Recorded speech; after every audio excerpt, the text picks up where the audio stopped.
नमस्कार, वंदे मातरम। मैं हूं श्यामगिरी। आप देख रहे हैं हमारा चैनल मुद्दा भारत का यानी मुद्दा आपका। मुद्दा इस समय बना हुआ है बीड़ जिले के सरपंच की हत्या यानी संतोष देशमुख की हत्या का मामला इस समय काफ़ी तूल पकड़ा हुआ है। धनंजय मुंडे के इस्तीफे के बाद यह मामला काफ़ी राजनीतिक गर्मागर्मी हो गई है।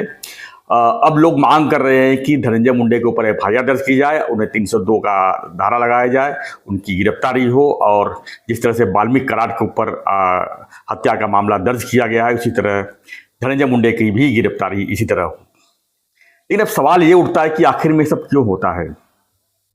इसलिए होता है कि सैया भय कोतवाल तो अब डर काहे का।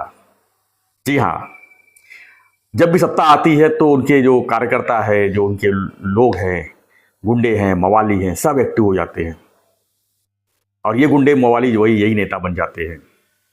ये बात बिल्कुल सही है। पिछले दिनों की वीडियो है जब मुख्यमंत्री देवेंद्र फडणवीस जी 2025 का बागडोर संभाले थे, 24 का। जैसे ही उनकी नाम की घोषणा हुई मुख्यमंत्री की, सबसे पहले जो है धनंजय मुंडे देवेंद्र फडणवीस जी के पास गए और वहाँ पर फडणवीस जी जिस तरह से उनका सत्कार कर रहे हैं, यानी कि धनंजय मुंडे सत्कार करने के लिए गए देवेंद्र फडणवीस की, लेकिन उसके पहले देवेंद्र फडणवीस ने जो मुख्यमंत्री का नाम की घोषणा हुई थी वो सबसे पहले धनंजय मुंडे के सत्कार किए, बाद में धनंजय मुंडे फडणवीस जी की सत्कार किए। तो ये सह देना वाली बात होती है। ठीक है, मंत्री है, नेता है, देना ही पड़ता है, लेकिन धनंजय मुंडे और देवेंद्र फडणवीस का रिश्ता क्या है ये सभी को पता है कि बीड़ जिले में धनंजय मुंडे को और मतलब मजबूत करने के लिए देवेंद्र फडणवीस जी ने कितने हद तक गए। उन्होंने पंकजा मुंडे का विकेट गिराया, पंकजा मुंडे को डाउनफॉल किया जबकि वो मंत्री थी। उनके ऊपर चिक्की घोटाले का आरोप लगा क्योंकि वो अपने आप को मुख्यमंत्री का दावेदार मानती थी, ऐसे कई बार कह चुकी थी। तो उसको पंकजा मुंडे को गिराने के लिए देवेंद्र फडणवीस ने एक नया मोहरा वहाँ पर तैयार किया जो राष्ट्रवादी कांग्रेस पार्टी में था, वो था धनंजय मुंडे। जी हाँ, धनंजय मुंडे को इतना पावरफुल वहाँ बनाया गया कि बीड़ जिले में धनंजय मुंडे के अलावा वहाँ पर किसी का सिक्का नहीं चलता था। पंकजा मुंडे लोकसभा चुनाव में भी खड़ी थी, उसमें भी हार गई हो, तो कहीं ना कहीं कारण धनंजय मुंडे ही थे। ठीक है, वो अब सत्ता पक्ष में है, महायुति में है, अजीत दादा के साथ है, लेकिन जिस तरह से संतोष देशमुख की हत्या हुई, लेकिन जिस तरह से उसका वीडियो और फोटो वायरल हुआ, अब जाके जब चार्जशीट दाखिल हुआ, क्या फोटो और वीडियो फडणवीस जी को पहले नहीं मालूम रहा होगा? नहीं, दबाया गया उसको। ये तो मीडिया में आने के बाद, जब चार्जशीट दाखिल हुआ उसके बाद जिस तरह से फोटो को दिखाया गया, वीडियो को देखा गया, उसके बाद ये मामला जो है तूल पकड़ा और कहीं ना कहीं दबाव था, फडणवीस जी के ऊपर दबाव था। फडणवीस जी कतई नहीं चाहते थे कि धनंजय मुंडे का इस्तीफा लिया जाए, लेकिन कहीं कहीं दबाव था। लोगों को जवाब क्या देंगे? अभी अधिवेशन चल रहा है बजट सत्र का, जवाब क्या देंगे? विपक्ष जो है भले कमजोर है लेकिन आवाज़ तो निकलेगी। आज 45-50 की संख्या में विपक्ष तो है ही ना। अगर एकजुट होकर आवाज़ करेंगे ये आवाज़ तो लोगों के बीच में जाएगी। जवाब क्या देंगे? वो जवाब देने के लिए धनंजय मुंडे का इस्तीफा लिया गया, लेकिन यह कहकर नहीं लिया गया कि ये मर्डर केस में इन्वॉल्व है। ये कहकर लिया गया कि उनकी स्वास्थ्य खराब है, नैतिकता के आधार पर उन्होंने रिजाइन दिया है। आगे का क्या, वो तो शुक्र मनाओ कि अंजलि दमानिया का। अंजलि दमानिया इस मामले में आज तक पूरी तरह से जोर शोर में डटी हुई है और पूरे सबूत के साथ जिस तरह से फॉलो कर रही है, तब जाके अभी खाली इस्तीफा हुआ है। वो आगे की बात है, वो तो तय है कि धनंजय मुंडे की गिरफ्तारी होगी, उनका विधायक पद जाएगा जाने तक। अंजलि दमानिया का कहना है कि उनका विधायकी पद जाने तक मैं इस मामले में डटी रहूंगी। लेकिन सवाल ये उठता है कि ये संतोष देशमुख का मामला क्या ये पहला मामला है? क्या संतोष देशमुख की जिस तरह से हत्या की गई, क्या यह पहली बार इस तरह की हत्या हुई है? जिस तरह से क्रूरतम तरीके से उनको मारा गया, क्या यह पहला क्रूरतम हत्या है? नहीं। हम थोड़ा अगर बैक में जाएंगे तो हमारे देश की राजनीति जो है इसी से आसपास में घूमती है। जैसे ही सत्ता आती है पैसे का खेल शुरू होता है, पैसे के साथ साथ इश्क का भी खेल होता है। कई नेता तो बलात्कार और हत्या के मामले में जेल में आज भी हैं। थोड़ा सा बैक में अगर जाएंगे तो हम 95 में जब महायुति सरकार बनी थी, युति सरकार बनी थी शिवसेना और बीजेपी की, तो 96 में रमेश किनी का मामला आया था इसी तरह का। रमेश किनी एक प्रोजेक्ट में, जो बिल्डिंग का प्रोजेक्ट था, उसमें आड़े आ रहे थे और उसमें राज ठाकरे का सीधा नाम जुड़ा हुआ था। मामला काफ़ी तूल पकड़ा हुआ था, लेकिन उसका रिजल्ट क्या आया? कुछ नहीं, सिर्फ चर्चा में बना रहा मामला कुछ महीनों तक। उसके बाद मामला रफा दफा हो गया, शांत हो गया। रमेश किनी का मामला आज भी जो है पेंडिंग है। कहाँ है आरोपी? कौन मारा है? जो मेन आरोपी कहाँ है? राज ठाकरे जी का खाली नाम आया था, उसके बाद क्या हुआ कुछ पता नहीं।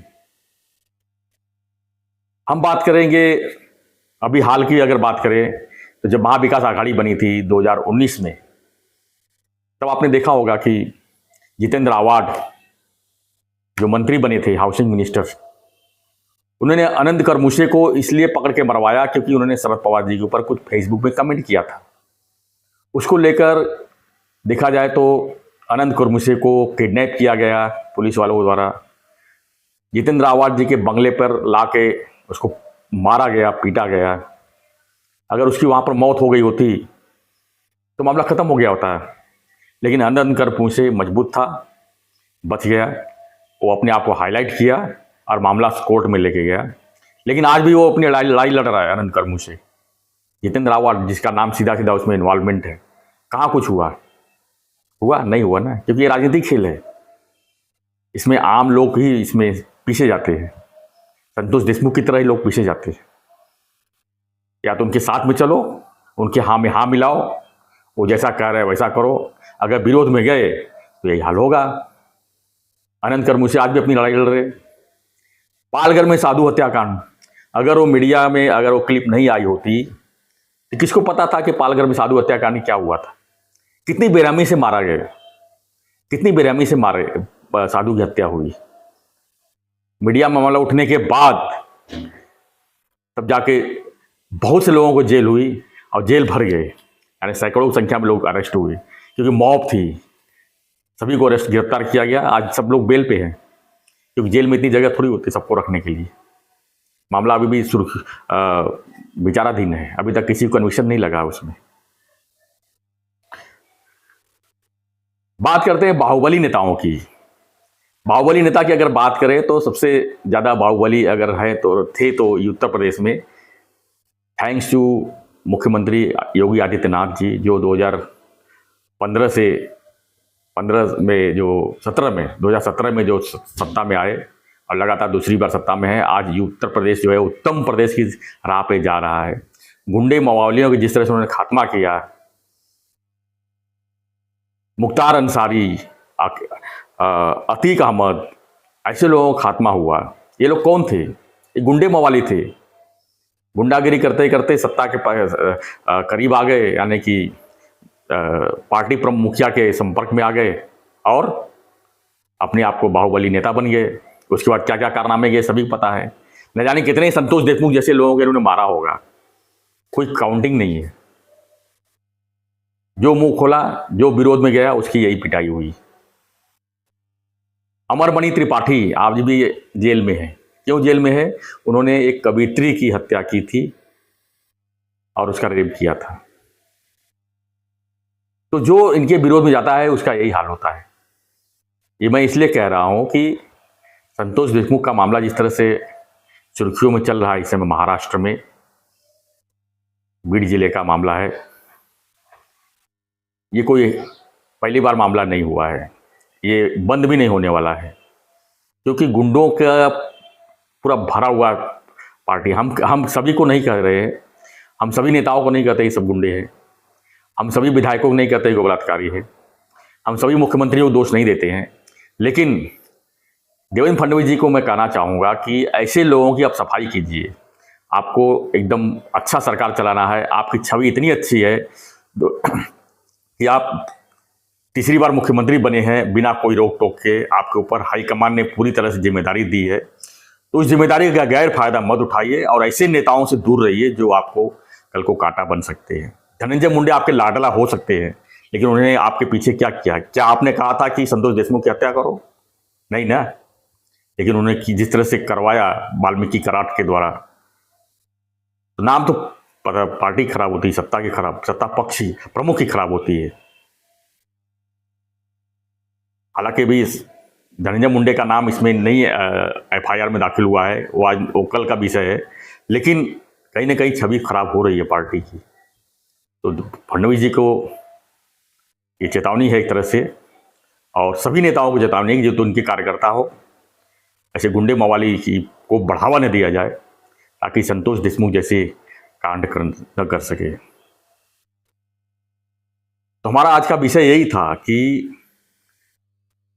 सैया भय कोतवाल तो डर काहेगा, यानी कि जब हमारा मुखिया हमारे साथ में है तो मैं कुछ भी करूं, कुछ भी उसका जो है हमारा कोई बाल बांका नहीं कर सकता। संतोष देशमुख का भी मामला, ये अगर अंजलि दमानिया नहीं होती और ये मामला मीडिया में नहीं आया होता तो कब ऐसे न जाने कितने लोगों की हत्या रोज होती है, बलात्कार होते हैं। इन गुंडों को तैयार कौन करता है? आप फिल्म वास्तव देख लीजिए, थैंक्स टू महेश मांजरेकर, उन्होंने कितनी अच्छी फिल्म बनाई कि गुंडों को कौन तैयार करता है। एकदम समझ में आ जाएगा कि गुंडे कौन तैयार करते हैं और उसका क्या किस तरह इस्तेमाल होता है। अंडरवर्ल्ड, इस समय पहले मुंबई में अंडरवर्ल्ड का भी नाम था, जो अब धीरे धीरे खत्म होने को आया है। लेकिन कहीं ना कहीं इसमें नेताओं का ही हाथ होता है ना, किसी को उत्साह देने का। साथ में फोटो खिंचा लेंगे, आपसे एक दो बार मिल लेंगे, उसके बाद वो अपने आप को जो है बादशाह बन जाएंगे, जो चाहेंगे जैसे वसूली करेंगे, जैसे चाहेंगे वैसे लोगों को प्रताड़ित करेंगे। तो फ्रेंड्स, आज इतना ही मैं कहना चाहूँगा। आपकी कुछ प्रतिक्रिया रहेगी तो जरूर लिखिए। हम तो बिंदास बोलेंगे कि जो संतोष देशमुख का जो मामला है काफ़ी खराब मामला है, ऐसा नहीं होना चाहिए था। जिस तरह से औरंगजेब से तुलना की जा रही है, औरंगजेब ने जिस तरह संभाजी महाराज का जिस तरह से क्रूरता से वध किया था, उसी तरह से संतोष देशमुख का भी हुआ है। संतोष देशमुख मामला नया है इसलिए जोड़ा जा रहा है, न जाने ऐसे न जाने रोज कितने संतोष देशमुख जो है ऐसे गुंडे मवालियों के शिकार होते हैं। तो मेरा यही है सरकार से दरख्वास्त, फडणवीस जी से दरख्वास्त है, होम मिनिस्टर उनके पास है, होम मिनिस्ट्री उनके पास है, तो आप जो है कंट्रोल कीजिए। और खासकर ऐसे गुंडों मवालियों जो आपके कार्यकर्ता के रूप में किसी 3 पार्टियों की सरकार है, तीनों पार्टी में आप जो है इसको कड़ा संदेश दीजिए और अपने आप को ऊंचाइयों पर ले जाइए। धन्यवाद। जय हिंद, जय महाराष्ट्र।